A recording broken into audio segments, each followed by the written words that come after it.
ஓம் தத்புருஷாய வித்மகே வக்ரதுண்டாய தீமஹி தன்னோ தந்தி பரசோதயா. அனைவருக்கும் 2026ஆம் ஆண்டு புத்தாண்டு நல்வாழ்த்துக்களை பிரம்மசக்தி சித்தர் வாக்கு ஜோதிடர் தெரிவித்துக் கொள்கிறேன். 2026 உங்களுக்கெல்லாம் மிகப்பெரிய ஒரு கிஃப்டாக அமையப் போகின்றது. எத்தனையோ சோதனைகள், எத்தனையோ பிரச்சனைகள், எத்தனையோ வேதனைகள் எல்லாம் கடந்த காலங்கள் சந்தித்தாகிவிட்டது. சொல்ல முடியாத வேதனைகள், சொல்ல முடியாத கடன் பிரச்சனைகள், வெளியே சொல்ல முடியாத குடும்ப பிரச்சனைகள், சொத்து பிரச்சனைகள், தொழில் பிரச்சனைகள், என்ன செய்யறதுனே தெரியல. கடந்த வருஷம் அப்படிப்பட்ட சோதனை வேதனையெல்லாம் நாங்க அனுபவிச்சுட்டோம். இந்த 2026 எங்களுக்கு நல்லது நடக்குமா அப்படின்னு கேட்கக்கூடிய உங்கள் ஒவ்வொருவருக்குமே 2026 மிகப்பெரிய கிஃப்டாக உங்களுக்கு அமைய போகின்றது. திடீர் யோகங்களை உங்களுக்கு வழங்கப் போகின்றது.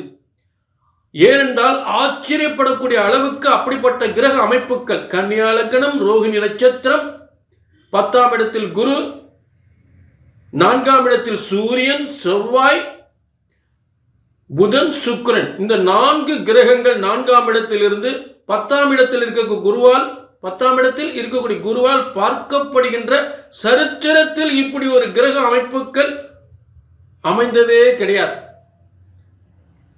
அத்தனை சிறப்பம்சங்கள் உங்கள் ஒவ்வொரு வாழ்க்கையிலும் நீங்கள் எதிர்பாராத திடீர் யோகங்கள், திடீர் அதிர்ஷ்டங்கள், நல்ல முன்னேற்றங்கள், வீடு வாசல், சொத்து சுகங்கள், நல்ல வேலை, நல்ல உத்தியோகம். முக்கியமாக ரோகிணி நட்சத்திரத்தில் இந்த புத்தாண்டு பிறக்கின்றது. கடவுள் அவதாரம், ஒரு புதிய அவதாரம் எடுக்கப் போகின்றார். மக்களுக்கு மிகப்பெரிய ஒரு நன்மைகளை வாரி வழங்கப் போகின்றார். அப்படிப்பட்ட ஒரு கிரக அமைப்புகள் அமைந்திருக்கிறது. அநீதிகள் அளிக்கப்பட்டு மக்களுக்கெல்லாம் அற்புதமான நல்ல யோகங்கள் வழங்கப் போகிறார். இதுதான் உண்மை. ஆக நிச்சயமாக இந்த 2026 நீங்கள் எல்லாம் எதிர்பாராத அளவுக்கு மிகப்பெரிய யோகத்தை அனுபவிக்க போகிறீர்கள். நல்லது நடக்கப் போகின்றது உங்கள் அத்தனை பேருக்குமே, எல்லா ராசிக்குமே. இப்ப அந்த 2026 எப்படி இருக்க போகின்றது என்பதை பார்க்க போகின்றோம். அதே நேரத்தில் பொதுவான பலன் உங்களுக்கு 2026 நீங்க என்ன ஆக போறீங்க, ஐஏஎஸ் ஆக போறீங்க, ஐபிஎஸ் ஆக போறீங்க, டாக்டர் ஆக போறீங்களா, என்ன தொழில் பார்க்க போறீங்க, உங்களுக்கு எப்போ கல்யாணம் நடக்க போகுது, எப்போ வீடு வாங்குவீங்க, எப்போ குழந்தை பாக்கியம் பிறக்கும் அப்படின்ற எல்லா யோகங்களுமே உங்கள் தனிப்பட்ட ஜாதகத்தில் மட்டும்தான் தெளிவாக தெரியும். அதை கீழே நம்பர் நோட் பண்ணிக்கங்க, ஒரு அப்பாயின்மெண்ட் வாங்கிக்கங்க.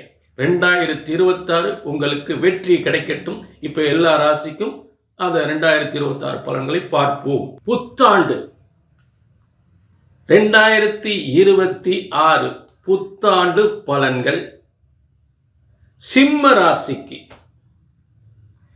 சிம்ம ராசினியர்களே, ஒரு கவனிக்க வேண்டிய ஒரு விஷயம், நல்லது நடக்கும், பிரமாதமாக இருக்கும், அதில் மாற்றம் இல்லை. நல்ல யோகங்களும் உண்டு. ஏன்னா இப்போ நீங்கள் ரொம்ப கொஞ்சம் எச்சரிக்கையாக இருக்க வேண்டிய காலம். ஏன்னா சிம்ம ராசிக்கு அஷ்டமத்து சனி 2026 தொடங்குது. அஷ்டமத்து சனி 2026 அதாவது தொடங்குது 6/3/2026. அதாவது ஏற்கனவே திருக்கணித கேரள முறைப்படி கணிக்கப்படுகின்ற திருக்கணித முறைப்படி பயிற்சி ஆகிவிட்டது என்று சொன்னாலும், சித்தர்கள் நமது தமிழ் பஞ்சாங்க முறைப்படி, சித்தர்கள் முனிவர்கள் சொன்ன முறைப்படி 6/3/2026 அன்று சனி பகவான் பெயர்ச்சி அடைகின்றார். உங்களுக்கு 7ஆம் இடத்திலிருந்து, 7ஆம் இடம் கும்பராசிலிருந்து 8ஆம் இடம் மீன ராசிக்கு அஷ்டமத்து சனியாக பெயர்ச்சி அடைகிறார். சரிங்களா? அப்ப அஷ்டமத்து சனி ஆரம்பம். அஷ்டமத்து சனி ஆரம்பம். இந்த அஷ்டமத்து சனியால் தொழில் முடக்கம், தொழில் இழப்பு, வருமான இழப்பு, பொருளாதார பிரச்சனைகள், தேவையில்லாத வம்பு வழக்குகள், உடல் ஆரோக்கியம், மாமனால் பிரச்சனைகள், இளைய சகோதரியால் பிரச்சனைகள், உடன்பிறப்புகளால் பிரச்சனைகள், வியாபாரத்தில் பிரச்சனைகள், இது ஏற்படுவதற்கு வாய்ப்புகளை கொடுக்கும். அஷ்டமத்து சனி என்ன செய்யணுமோ அதை சொல்லி ஆகணும். சரி, புதிய தொழில் தொடங்கிடக்கூடாது, புதிய வியாபாரம் தொடங்கிடக்கூடாது, அரசாங்க வேலைக்கு முயற்சி பண்ணி காசு பணத்தை கொடுத்துடக்கூடாது. கவர்மெண்ட் வேலை வாங்கி தரேன், அங்கே வாங்கி தரேன், இங்கே வாங்கி தரேன்னு சொல்லி யார்ட்டையும் காசு பணத்தை கொடுத்துடக்கூடாது. சரிங்களா? அப்போ இந்த 8ஆம் இடத்தில் இருக்கக்கூடிய சனி பகவான் 10ஆம் இடத்தை பார்ப்பார். அதாவது 10ஆம் இடத்திற்கு லாபஸ்தானம் தான் அந்த 8ஆம் இடம். அப்ப இந்த லாபஸ்தானத்தில் அஷ்டமத்து சனியாக சனி பகவான் இருக்கும் பொழுது வேலை இழப்பு, வருமானம், தொழிலில் லாபம் பெற முடியாது, உத்தியோகத்தில் லாபம் பெற முடியாது என்ற நிலை கண்டிப்பாக ஏற்படும். வேலை இழப்பு ஏற்படும். அப்போ வேலைக்கு முயற்சி பண்ணி பணம்னு கட்டிடாதீங்க. எந்த வேலைக்கு, நான் அரசாங்க வேலைக்கோ தனியார் துறைக்கோ எதுக்குனாலும் வேலை வாங்கி தரேன், அது வாங்கி தரேன், இது வாங்கி தரேன் யாரும் சொன்னால் போய் அவசரப்பட்டு பணம் கட்டிடாதீங்க. அவசரப்பட்டு புதிய தொழிலை ஆரம்பிச்சிடாதீங்க. இருக்கிறத அப்படியே மெயின்டைன் பண்ணுங்க. வேலைக்கு போகணும்லங்க அப்படின்னா வேலை பார்க்கணும், புதுசாக முயற்சி பண்ணாது. ஏற்கனவே இருக்கக்கூடிய உத்தியோகத்தை அப்படியே முயற்சி பண்ணுங்க. புதிதாக வேலைக்கு சேரணும் அப்படின்னா தனிப்பட்ட ஜாதத்தை பார்த்துக்கணும். தனிப்பட்ட ஜாதத்தில் தசாபுத்திகள் நல்லா நடந்தா நீங்க கண்டிப்பா செய்யலாம். உங்க ஜாதத்தில் நல்ல தசாபுத்திகள் நடந்தா அந்த அஷ்டமத்து சனி அடிபட்டு போறோம். இதை புரிஞ்சுக்கணும். புரிஞ்சுட்டீங்களா? நீங்க எதை செஞ்சாலும் சரி, வேலைக்கு முயற்சி பண்ணி பணம் கட்டினாலும் சரி, புதிய தொழில் தொடங்கணும்னாலும் சரி, அதில் உங்க சொந்த ஜாதகத்தில் நல்ல தசாபுத்தி நடந்துச்சு தாராளம் செய்யலாம். ஆனால் இங்கிருந்து நாங்கள் பொதுவாக சொல்றது எச்சரிக்கையாக இருக்க வேண்டும். எதையும் புதுசாக செஞ்சிடக்கூடாது. சரிங்களா? சரி, அடுத்து குரு பகவான் அவருடைய பயிற்சி, குரு பயிற்சி. இது எப்போ வருது? 26/5/2026 அன்று குரு பகவான் பயிற்சி அடைகிறார். எங்கிருந்து எங்க வராரு? மிதுனத்திலிருந்து கடகத்துக்கு வரார். மிதுனம் உங்களுக்கு 11ஆம் இடம், அங்கேயும் கவனிக்கணும். 11ஆம் இடத்திலிருந்து 12ஆம் இடத்துக்கு வரையஸ்தானத்துக்கு வரார். ஆனா இதுல ஒரு விஷயம் என்னன்னா, 11ஆம் இடத்துக்கு 12ஆம் இடத்துக்கு சுப விரயம் அப்படின்னு சொல்லக்கூடியது ஏற்படும். அப்ப இந்த அஷ்டமத்து சனி தொடங்குறதுக்கு முன்னாடி ஓரளவு நல்லா சம்பாரிச்சு காசு பணம் வச்சிருந்தீங்கன்னா அதை சுப விரயம் பண்ணிக்கலாம்.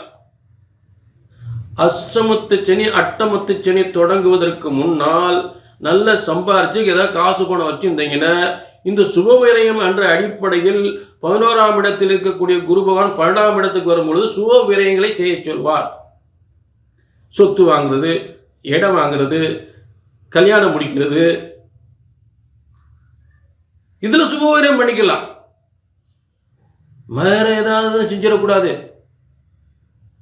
ஒரு சொத்து வாங்கி போடலாம். அதுக்கெல்லாம் சனிபகவான் ஒண்ணுமே செய்ய மாட்டார். ஏன்னா இங்க சொத்து வாங்குற இடத்துல யார் உட்கார்ந்துருக்கான? குரு. 12ஆம் இடத்துல சொத்து கண்டிப்பா வாங்க சொல்வார். சொத்து பத்து நிறைய வாங்கலாம், அதுல மாற்றம் இல்லை. என்ன கவனிக்கணும்? புதுசா தொழில் தொடங்கக்கூடாது, புதுசா வேலைக்கு போய் ஏதாவது சேரணும்னு சொல்லி பணம் கட்டிடக்கூடாது. இங்க அதுக்கு சுப விரயம் பண்ணிட்டு போயிடலாம். அதை கவனிக்கணும். ஆக அஷ்டமத்து சனி கவனிக்கப்பட வேண்டிய விஷயம். பொருளாதாரத்தை முடக்கிவிடும், காசு பணத்தை முடக்கிவிடும். அந்த முடக்கத்தை நீங்க சுப விரயம் பண்ணிருங்க, அது தப்பிச்சிடலாம். சரிங்களா? இதுதான் புத்திசாலித்தனம். சரிங்களா? ஆக இந்த நிலையில் இந்த குரு பயிற்சியா சனி பயிற்சியா 2026 கவனிக்கப்பட வேண்டிய ராசி சிம்ம ராசி 1, எச்சரிக்கையா இருக்க வேண்டிய ராசி சிம்ம ராசி 1. நல்லது நடக்கும், அதுக்கு நல்லது நடக்காம இல்லை, நல்ல யோகங்கள் உண்டு, நல்ல வருமானம் வரதான் செய்யும். திடீர்னு வருமானம் வரும், திடீர்னு கொட்டி கொடுக்கும். அந்த கொட்டி கொடுத்த காசை போய் திரும்ப எட்டி பிடிக்க முடியாத இடத்துல போய் போட்டுறக்கூடாது. அங்கதான் கவனிக்கணும். சரிங்க, இதெல்லாம் எப்படி தப்பிக்கிறதுன்னு உங்க தனிப்பட்ட ஜாதகத்தை பார்த்துக்கணும். தனிப்பட்ட ஜாதகத்தை பார்த்துக்கணும். அதுதான் உங்களுக்கு ஒரு நல்ல வழிகாட்டியா இருக்கும். புரிஞ்சுட்டீங்களா? உங்க தனிப்பட்ட ஜாதகத்தை பார்க்கணும். கீழே நம்பருக்கு நோட் பண்ணிக்கங்க, ஒரு அப்பாயின்மெண்ட் வாங்கிக்கங்க. மீண்டும் ஒரு நல்ல நிகழ்ச்சியை சந்திக்கும் வரை உங்களிடமிருந்து விடைபெறுவது 18 சித்தர்களும் முனிவர்களும் உருவாக்கிய சித்தர் வாக்கு ஜோதிடர் பாலச்சித்தர். நன்றி, வணக்கம்.